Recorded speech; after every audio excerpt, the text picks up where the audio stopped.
Advice for good little girls. Good little girls ought not to make mouths at their teachers for every trifling offense. This kind of retaliation should only be resorted to under peculiarly aggravating circumstances.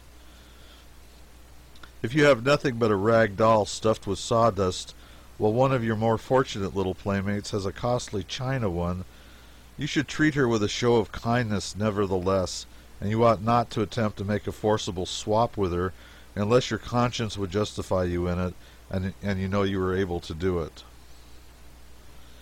You ought never to take your little brother's chewing gum away from him by main force.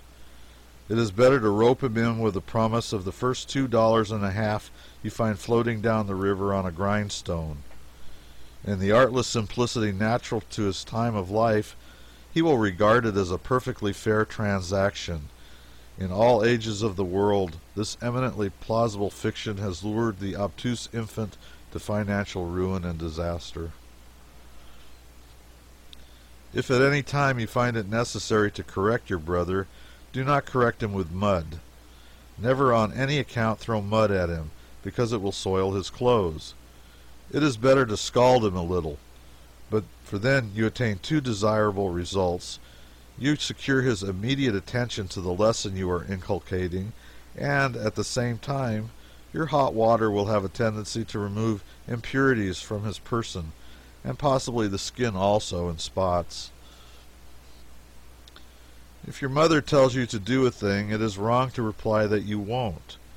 It is better and more becoming to intimate that you will do as she bids you, and then afterward act quietly in the matter according to the dictates of your better judgment.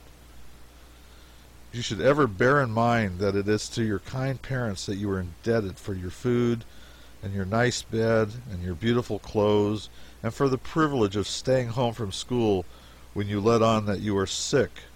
Therefore you ought to respect their little prejudices and humor their little whims, and put up with their little foibles until they get to crowding you too much. Good little girls should always show marked deference for the aged. You ought never to sass old people unless they sass you first.